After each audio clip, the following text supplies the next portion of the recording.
말씀을 통해서 우리 모두에게 임할 줄 분명히 믿습니다.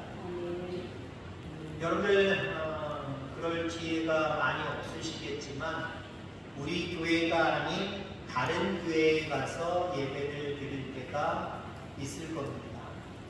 예배를 드릴 때에 그 교회의 모습들, 이 모습들이 하나 둘씩 들어오게 될 건데요. 어떤 것들이 눈에 먼저 가장 띄일까요? 물론 외형적으로 그렇구나, 외형적인 모습일 수도 있겠지만 그거 말고 제가 말하는 세 가지 중에 가장 먼저 여러분들 마음속에 보여지는 것이 무엇이냐라고 하는 겁니다. 찬송이 있고요, 기도가 있고요, 말씀이 있습니다. 순서적으로 가장 먼저 이 교회는 이게 이렇구나, 이게 다르구나, 이게 멋있구나, 아니면 이게 우리 교회보다 좀 시원찮구나, 제일 먼저 보이는 게 뭘까요? 사람마다 다르겠지만 순서상으로는 찬양이 먼저 보입니다. 찬양이 먼저 보여요. 손 먼저 수상 기도를 하시고 그런 다음에 예배 전에 우리가 함께 찬양을 하잖아요. 그 찬양하는 모습을 통해서 이 교회는 찬양의 능력을 다른 교회가 아니다라고 하는 모습을 여러분들 나름대로 평가하실 겁니다. 이 교회 찬양은 이래. 이 교회 찬양은 너무 은혜스럽네. 그냥 마음까지 심령까지 막 울리고 신나네. 그런 어떤 교회가 있고요. 우리 교회보다 시원찮네라고 하는 그런 모습으로 찬양의 능력이 없는 그런 교회도 있을 겁니다. 자, 그 다음에 보여드릴 게 무엇일까요? 아마 기도일 겁니다. 잘 안 보일 수도 있어요. 왜냐하면 우리가 예배 중에 있는 대표로 목사님의 기도만 가지고 볼 수는 없어요. 근데 보통 많은 교회들이 찬양할 때에 합심해서 기도하는 경우들이 종종 있습니다. 어떤 교회의 큰 행사를 놓고 있을 때든지 아니면 교인 중에 어떤 큰 문제가 있어서 하나님의 응답을 기다리고 있는 모습일 때에 우리 교회의 이런 것을 위해서, 우리 성도님의 이런 것을 위해서 우리 함께 기도합시다 라고 기도할 때, 그때는 여러분들이 이 교회의 기도의 능력이 있는지 없는지 알게 될 겁니다. 그 다음에 또 세 가지 중에 마지막이 뭘까요? 말씀이지요. 이 교회는 말씀의 능력이 있네 라고 하는 모습을 아마 생각하게 될 줄 압니다. 저도 다른 교회 가서 종종 간혹 가다가 얘기를 드리다 보면은 찬송이 가장 먼저 보이고 들리기 시작을 해요. 그리고 기도를 통해서 성도들이 어떠한 모습으로 하나님을 사모하는지 보이게 되고요. 물론 말씀은 제가 거기 가서 전하기 때문에 말씀의 능력은 그건 잘 모르겠지만 성도들이 말씀에 대해서 대하는 태도, 이 부분을 통해서 오늘 지금 말씀의 능력을 받고 있는지 못 받고 있는지 쉽게 보인다라고 하는 거죠. 여러분, 이 세 가지 중에 가장 중요한 게 뭐라고 생각을 하십니까? 정답은 없습니다. 다 하나님께 하는 것이니까요. 하나님께 찬양하는 거고, 하나님 앞에 구하는 것이고, 또 하나님 말씀이니까 다 귀하죠. 그러면서도 가장 귀한 건 말씀이다, 그 다음에 기도다, 그 다음에 찬양이다. 이렇게 보통은 평범하게 생각을 합니다. 저는 여기서 기도를 좀 생각을 해봤습니다. 기도는요, 참 중요해요. 어쩌면 찬양보다 말씀보다 기도가 더 중요하다라고 생각을 할 때가 있어요. 왜 그렇습니까? 기도하지 않으면 찬양의 은혜를 못 받아요. 찬양의 능력을 못 받아요. 미리 와서 사모하는 마음으로 기도하고 찬양할 때 함께 찬양할 때 은혜가 임하는 것이지, 헐떡헐떡 찬양할 때 중간에 들어와서 기도 없이 찬양하면 그냥 어떤 찬양의 음정이나 어떤 리듬이나 악기나 이런 것에 취해서 그냥 찬양할 뿐이지, 진정으로 찬양을 통해서 하나님을 만나는 찬양의 능력을 경험하기 힘들어요. 기도해야 찬양의 능력을 받고요. 말씀도 마찬가지예요. 그냥 말씀 시간이니까 그냥 한 20분, 30분 하시겠지 라고 하는 것으로 지만 조금 열어놓고 은혜 못 받습니다. 말씀의 능력 못 받습니다. 사모하는 모습으로 예배에 오기 전부터 주의를 기다리면서 주위에 전해질 말씀을 통해서 하나님 은혜 받게 하여 주옵소서. 말씀을 사모하고 기도하는 마음으로 교회에 왔을 때에 말씀이 떨어질 때 말씀의 능력을 받는 거예요. 그래서 저는 이 세 가지 중에 기도가 참 중요하다. 물론 다른 데도 다른 게 중요하다고 저는 얘기할 겁니다. 근데 기도가 참 중요하다. 이 시간에는 말씀드리고 싶어요. 성도의 특징 중에 하나는 기도입니다. 기도의 사람이 성도입니다. 기도하지 않는다고 한다면 성도라고 이야기할 수 없다라고 하는 거지요. 그러면 우리는 언제 기도해야 될까요? 무슨 일에 기도해야 될까요? 늘 언제나 기도해야 되고요. 모든 일에 기도해야 됩니다. 기도할 수 있는 게 무엇이냐? 모든 것들이 다예요. 어떤 사람들은 그것까지 기도하냐? 하나님 귀찮게 라고 말씀하시는 분들이 있어요. 아니요, 그것까지도 기도하셔야 돼요. 그것까지만 기도하면 안 되고요. 그것까지도 기도해야 돼요. 그러니까 모든 일이, 모든 것이 기도의 대상이다라고 하는 거죠.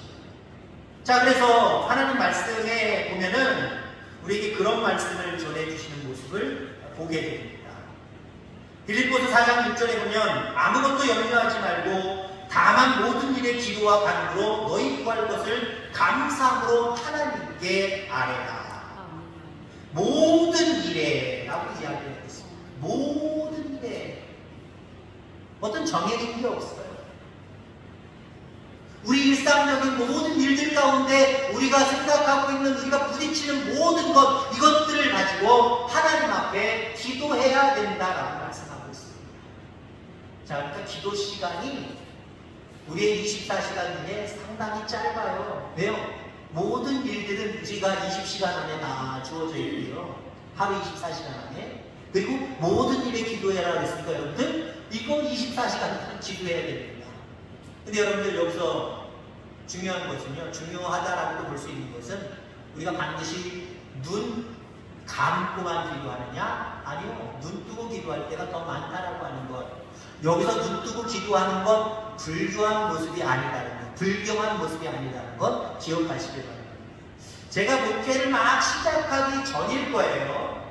전이었고 저희 뒤쪽 영남 병원에 있는 그 교회에 담임하고 있는 저희 손이 동서 그분이 저보다 2-3년 먼저 목회를 시작하신 것 같아요. 그래서 교회에 어떤 사택에서 계시다가 다른 교회로 가실 때에 거기 담임 목사님이 이삿짐 다 싣어놓고 출발하면서 축복 기도를 해주셨어요. 축복 기도를 해주셨는데 저는 그때 신학생이었거든요. 놀랬습니다. 상당히 그 큰 교회거든요. 저쪽 그 홍대 입구에 있는 무슨 교회죠? 서교동 교회. 되게 큰 교회예요. 지금은 모르겠지만 아무튼 몇백 명, 몇천 명 모일 거예요. 근데 거기 목사님이 저희 형님을 위해서 축복 기도 해주는데 제가 놀랬다니까요. 저런 목사도 다 있나? 그러면서 좀 놀래했거든요. 제가 그 목사님이라고 생각하고 여러분 가정에서 들으시길 바랍니다. 기도하겠습니다. 하나님 아버지 감사합니다. 우리 전사님이 임지를 향해서 갑니다. 오, 이게 뭔가? 이게 뭔가? 목사님이 기도하는데 주머니다 손 놓고 목사님이 기도하는데 눈을 뜨고 기도한단 말이에요. 근데 지금은 이해가 가요. 다 수긍이 돼요. 여러분, 우리 24시간 늘 모든 일에 기도하라 했으니까 기도해야 됩니다. 365일 그 시간 동안 여러분 기도해야 됩니다. 근데 여러분들 눈 뜨고 기도하는 거 여러분들 하시는 분이시잖아요. 다른 사람 욕할 거 없어요. 여러분 눈 뜨고 기도하시잖아요. 눈 뜨고 기도하는 걸 여러분들에게 적극 관장합니다. 물론 우리가 함께 모여서 어떤 형식을 갖추어서 예배 드릴 때는 우리 나름대로의 모습 가운데 경건의 모양을 취해야 되겠지만 우리의 일상적인 삶 속에서는요, 눈 뜨고 기도할 때 많다니까요. 많이 사무는 봐야 되고 업무는 봐야 되고 일을 해야 되는데 무슨 기도예요? 그 순간순간마다 눈 뜨고 일하면서 기도하는 거예요. 눈 뜨고 아들 생각하고 눈 뜨고 딸 생각하면서 기도하는 거예요. 그렇다고 일 망칩니까? 안 망치잖아요. 여러분들 한 가지 일, 두 가지 일 열심히 한꺼번에 잘 해주시잖아요. 여러분 늘 어떤 일에든지 기도하는 저와 여러분들에게 주의 이름으로 축원합니다. 오늘 본문에 므낫세가 등장을 합니다. 이 므낫세를 통해서 기도에 대한 부분들을 함께 나누고자 합니다. 히스기야의 아들입니다. 여러분 히스기야 아시죠? 병들어 죽게 되었을 때 하나님 앞에 간구함으로 15년 생명을 연장받은 왕, 그 히스기야 왕의 아들로서 12살의 유다의 14대 왕으로 이제 등극을 하게 됩니다. 그리고 55년 동안 통치하는데, 상당히 많은 시간 통치하는데, 한마디로 이가 악한 왕이었다는 거예요. 하나님 보시기에 악을 너무 행하여서 그를 포로 잡혀가게 그냥 환란 가운데로 몰아넣으시는 모습을 보게 됩니다. 그가 무슨 악을 행합니까? 우리 1절부터 쭉 보면은 한 7, 8절까지 보면은 그가 행하는 악들이 다 우상숭배예요. 하나님 우상숭배 가장 싫어하십니다. 근데 이 므낫세가 각종 우상을 숭배하는 우상숭배자가 되버립니다. 하나님 보시기에 너무 악을 행하여서 하나님 벌을 내리시는데, 바로 그를 아수르의 손에 붙여서 바벨론으로 끌려가게 하신다라는 거죠. 그리고 시간이 되어서 돌아오게 하십니다. 근데 돌아온 므낫세가 완전히 바뀌었습니다. 우리 왕이 바뀌었어요. 완전히 바뀌었어요. 우상 숭배만 해서 하나님 눈밖에 나고, 그래서 하나님의 징계 가운데 바벨론으로 포로까지 갔다 온 이 므낫세가 갔다 온 다음에 완전히 변화됐다는 거예요. 15절 16절에 보니까 이방신들과 여호와의 전에 우상을 제거하며 여호와의 전을 건축한 사내와 예루살렘에 쌓은 모든 제단들을 다 성 밖에 던지고, 여호와의 제단을 보수하고 화목제와 감사제를 그 제단 위에 드리고, 유다를 명령하여 이스라엘 하나님 여호와를 섬기라 하네. 우상을 다 버리고 하나님을 찬양하고 하나님 앞에 예배드린 것을 살리면서 백성들에게 하나님만 섬겨준다 강조하는 왕이 되어버렸다는 거지요.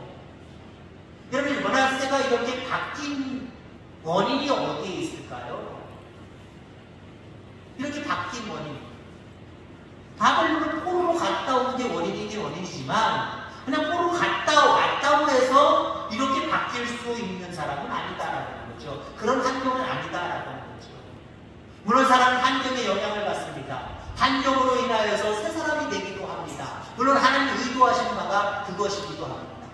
실질적으로 바벨론으로 갔다가 오니까 바뀌어버렸잖아요. 잠시 잠깐 고난 가운데 처했다가 오니까 바뀌었잖아요. 근데 그냥 바뀐 게 아니에요. 12절 13절에 보니까 그가 환난을 당하여 그의 하나님 여호와께 간구하고, 여러분들 이걸 좀 광범위하게, 무슨 일을 만나든지 하나님 앞에 간구하고, 아멘. 그의 조상들의 하나님 앞에 크게 겸손하여 기도하였으므로 하나님의 그의 기도를 받으시며 그의 간구를 들으셨다. 이래서 변화되는 거예요. 환난 중에, 잡혀가는 그 고난 중에 하나님 앞에 기도했다는 거예요. 기도했더니 하나님의 그 기도와 간구를 들으셨다라는 거지요. 들음으로 말미암아 그 므낫세가 변화되었다라고 하는 거예요. 여러분들 그렇습니다. 기도는 우리를 달라지게 만들어요. 그래서 우리는 기도의 사람이 되어야 됩니다. 그리고 기도의 사람은 결국 달라져야 됩니다. 늘 어떤 일에든지 기도함으로 하나님의 필요로 하시는 사람들로 바뀌어가는 저와 여러분들 다 되기를 주의 이름으로 축원합니다. 자, 기도는 무엇인가? 라는 부분을 좀 생각해 보고자 합니다. 기도는 하나님께 구하는 겁니다.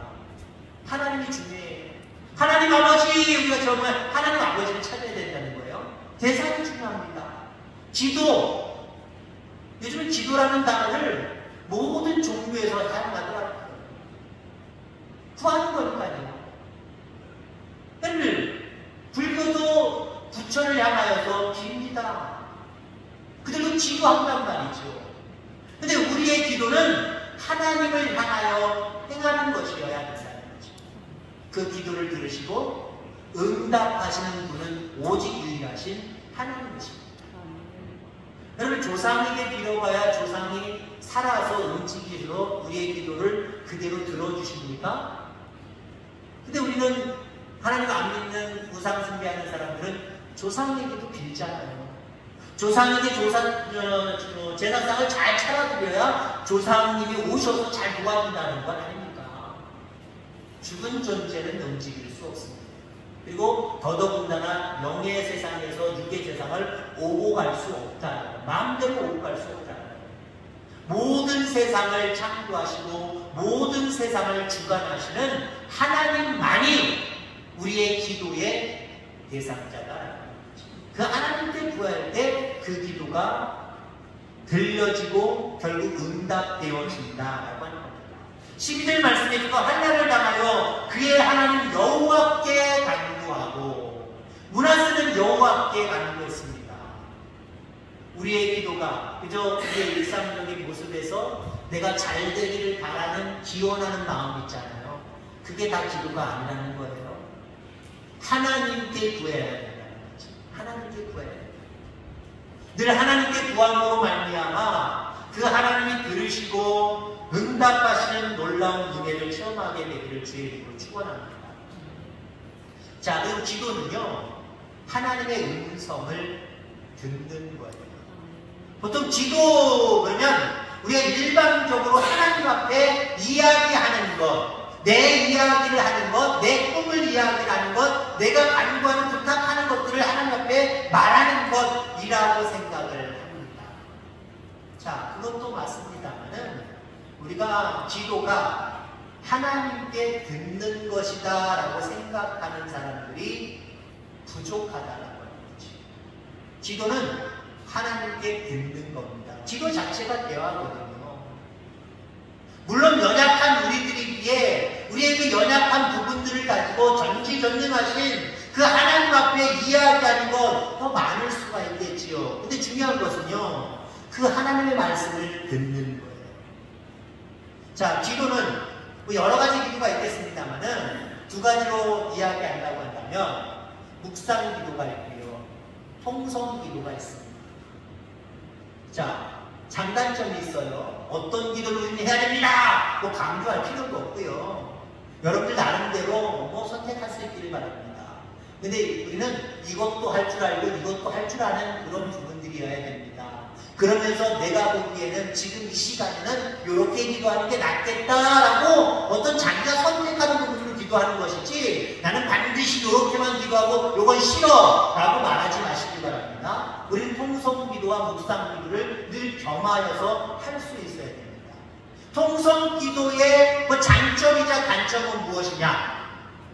정말 간곡하게 하나님 앞에 내 이야기를 할 수 있다는 거지요. 단점이라고 하면 내 이야기만 안 되는 거죠. 여러분들 통성으로 기도하는 사람들 보세요. 하나님 앞에 들을 기회가 없어요. 예수님의 이름으로 기도합니다. 집에 갈 때까지 하나님의 음성을 들을 만한 여유 있는 시간이 없어요. 묵상 기도의 장점은 하나님의 음성을 들을 수 있는 시간을 많이 갖는다는 겁니다. 주여, 하나님 제 일이 이렇게 해서 어렵고 힘든데 하나님 어떻게 할까요?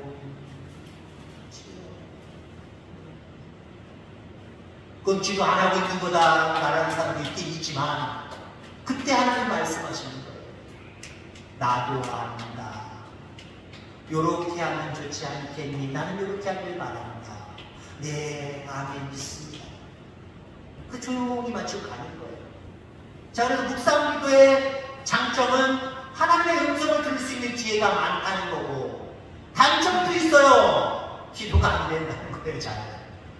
내가 소리내서 기도하지 않으면요 기도하는 것 같지만 맹하고 아무것도 안 하고 있을 때가 많으니까요. 그러다가 주님 사랑하는 자는 잠을 주신다면 잠이 못해. 그냥 바로 잠도 연결된 분들도 있다라는 거죠. 이럴 때는 이렇게 기도하고 저럴 때는 저렇게 기도하고 이 두 가지 모습들을 잘 활용하되 중요한 것은 내가 말하는 기도가 있고요 하나님의 음성을 듣는 기도가 있다라고 하는 거예요. 우리는 보통 내가 원하는 것을 다 이야기해놓고 자기가 확신해요 들어주실 줄 믿습니다. 예수님의 이름으로 기도합니다. 이건 온전한 기도가 아니에요. 물론 그 기도에 대한 확신을 가지고 돌아가는 건 좋지야 좋겠지만 그렇게 확신 갖고 돌아가도 안 될 일이 상당히 많아요. 왜? 자기 것만 다 얘기하고 하나님이 어떻게 하시길 원하시는지, 그 일을 좋아하는지 나빠하는지, 그 일을 어떻게 행할 것인지 말씀도 안 듣고 그냥 자기 혼자 돌아가 버렸기 때문에 말씀에 하나님 뜻에 순종하지는 못하잖아요. 자기 혼자 그냥 좋아서 확신 가지고 주여 믿습니다 라고 하는 모습으로 갔는지는 모르지만 하나님 뜻대로 사는 것까지는 연결이 안 된단 말이에요.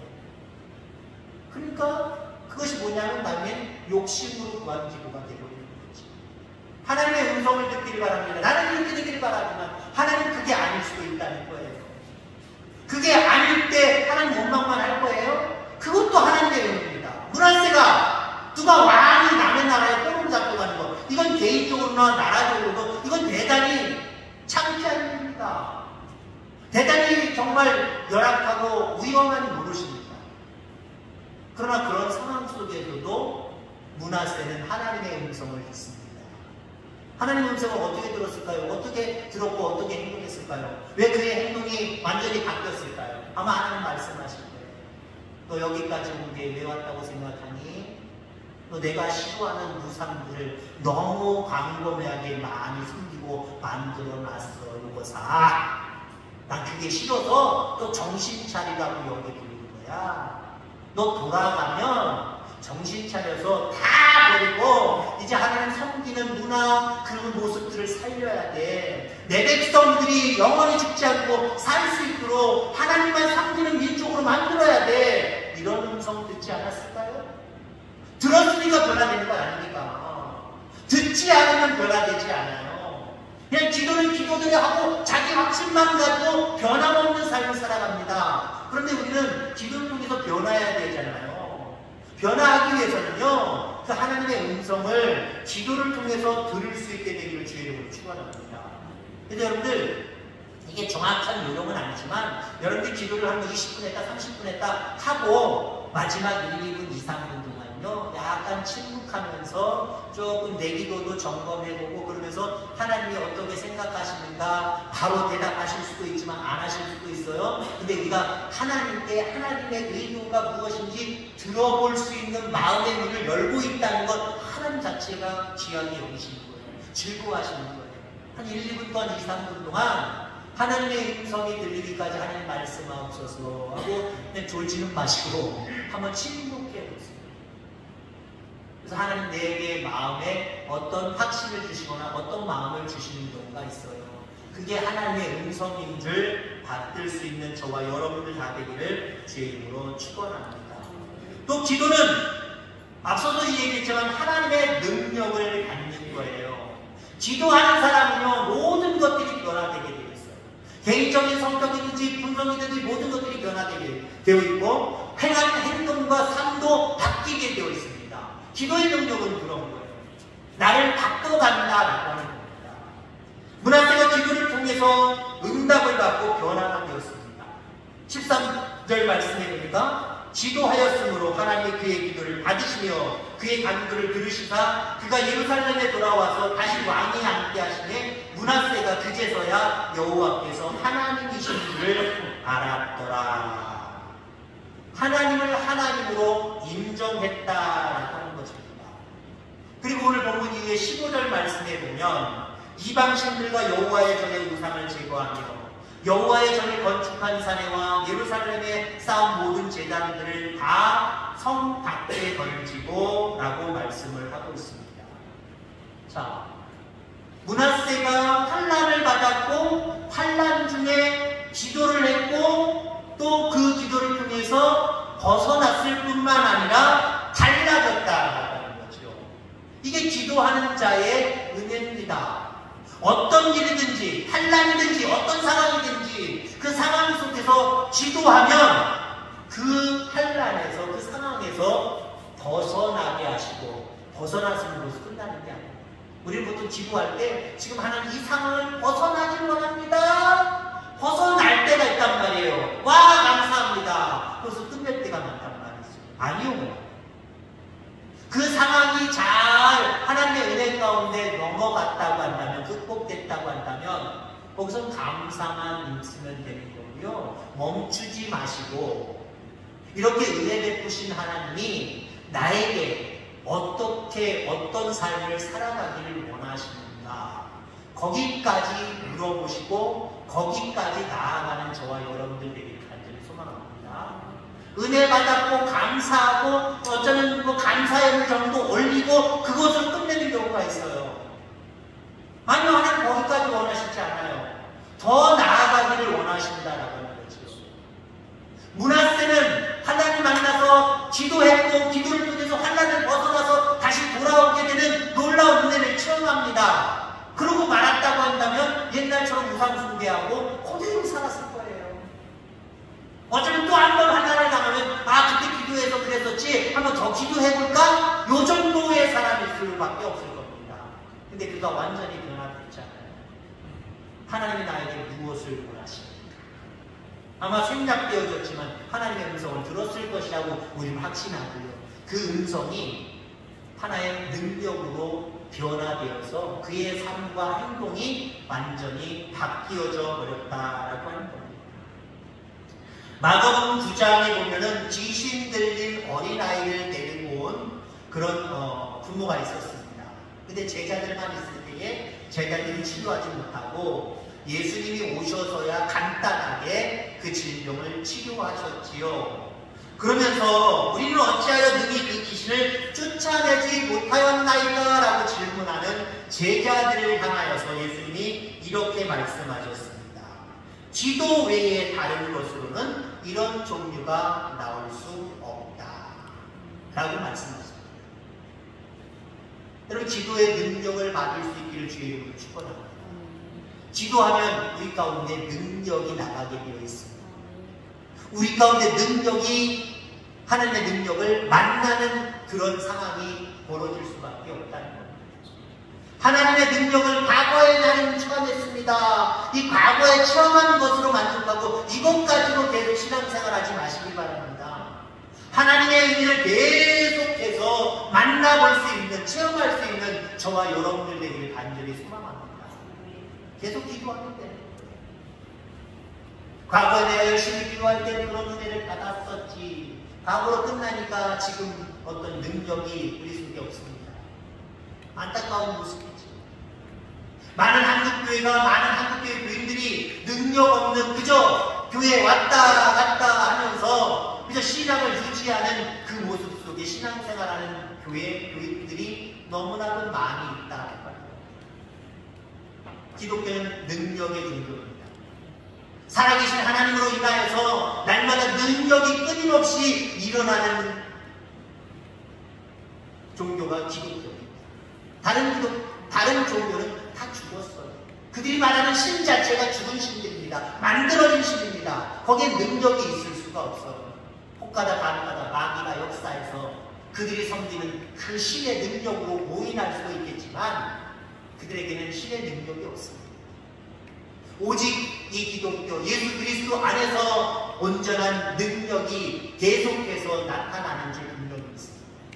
우리 교회는 과거에는 능력이 많았는데 지금은 그저 그런 교회, 여기서 머무르지 않기를 주의 이름으로 축원합니다. 과거에도 능력이 임했고 지금도 끊임없이 주의 능력이 이곳에 임재하고 임하는 교회, 임하는 성도, 이런 소문이 나가기를 주의 이름으로 축원합니다. 예전에 제가 공주 쪽에서 처음 목회할 때 그 공주에서 천안 나가다 보면은 거기 하나 지금 터널이지만 제가 하나 있었어요. 그래서 예전에는 1시간 반 정도 걸렸고 지금은 1시간도 안 걸리게 금방 가는 거리가 됐습니다만은 차량고개, 지금 제가 말하는 차량고개, 그 차량고개에서 공주 쪽으로 넘어오면서 있는 교회가 있거든요. 거기 교회는 소문이 나기를 제가 소문으로만 들었어요. 직접 가보지 못하고 거기 내려오면서 저쪽 교회구나, 저쪽 동네구나, 어림잡아서 보고만 왔습니다만은 다른 목사님한테 제가 들은 건데 그 교회는 지금부터 한 30년 전이죠. 그 교회는 동네가 100% 다 예수님을 믿는데, 할렐루야. 우리 교회도 지금 100% 다 예수님을 믿었습니다. 과거에 100명 넘고 그런데 요즘은 다 이사가서 아이고 이제는 100명 넘을래나 이제 7개 빠른 프락이라고 우리 장로님 지난주 기도하실 때 그렇게 기도하시던데 7개 부각만 아니 여러분 저기 있잖아요. 김천 시내까지 이쪽 넘어 영동까지 얼마든지 가능해요. 그리고 이 동네 100%만 예수 믿는다고 한다면 100명 넘는 건 쉽지 않아요. 안 된다고 생각하고 기도도 안 하면 0%의 열매만 맺습니다. 아무 열매 맺지 않아요. 그러나 될 수 없는 것 같지만 하나님 우리도 이 동네 사람들 100% 예수 믿기를 바랍니다. 라고 100% 믿는 일들 저도 벌어졌으면 좋겠지만 냉정하게 바라보면 100%는 힘들지만 50%, 60%, 70% 못 나가는 거 어디 있어요? 아멘? 100% 그 동네 다 사람들 예수 믿는데요. 근데 참 희한하지요. 그냥 그 교회가 한계들이 없답니다. 그냥 기도 목사님이나 성도님들이 그냥 그렇게 열심히 기도만 했대요. 기도를 하는데 어느 날 동네 사람들이 난리가 난 거예요. 무슨 난리가 났나? 교회에 불이 난 겁니다. 교회에 불이 났다고 뭐 소방대 집합시키고 뭐하고 막 하는데 목사님이 거기서 버젓이 걸어 나오더래요. 뭐예요? 아 불 나서 하는데 목사님 아이고 그러면 안 뜨거웠어요. 아무도 상하지도 않은데 뭔 불이요? 불이 안 난 거예요. 불이 안 난 건데 수많은 사람들이 거기 불난 것으로 보여진 겁니다. 그 동네 사람들이 난리가 나서 교회 앞으로 불 끄고 가려고 모여있던 건데 그 불 속에서 목사님이 나오드리는 거예요. 기도하고 나오드리는 거예요. 그래서 그 살아있는 말도 안 되는 내용이지만 살아있는 그 은혜를 많은 사람들이 체험하다 보니까 우리도 예수 믿자. 그래서 그 사건을 통해서 마을 사람들이 다 예수님 믿기로 작정하고 교회에 나왔다. 뭐 이 정도의 능력 우리도 삼어야 되겠지만 여러분 작은 부분에서부터 우리가 기도할 때 응답의 역사, 내가 변화되고 우리의 삶이 변화되는 변화의 역사들이 진행형으로 전체 진행형으로 계속 교회 안에 그리고 여러분 가정 안에 일어나야 됩니다. 그래서 마을 사람들이 바라볼 때에 아 이게 무슨 일이야 도대체 저 집은 무슨 일이야 저 교회는 도대체 무슨 일이야 이런 현상들이 나타나야 돼요. 이런 현상들은 다르게 나타나는 게 아닙니다. 오직 기도할 때 오직 기도할 때 하나님의 능력이 기도하는 교회를 통해서 기도하는 성도를 통해서 증거되게 됩니다. 나가게 됩니다. 이것으로 여러분 부흥할 수 있는 거예요. 야 우리가 한 사람을 어떻게 변화시켜 저 사람 죽어도 안 변화되는데 이렇게 생각하면 부흥할 수 없습니다. 그러나 늘 부흥을 해서 기도하고 여러분 삶의 모든 문제를 위해서 기도하면 안 될 것 같은 모든 문제들이 풀려지게 되어 있어요. 변화되게 되어 있어요. 날마다 이 기도가 끊임없이 계속 이어질 수 있는 기도의 불길이 끊어지지 않는 우리 폐화재단 되어지기를 제 이름으로 축원합니다. 하나님 아버지 감사합니다.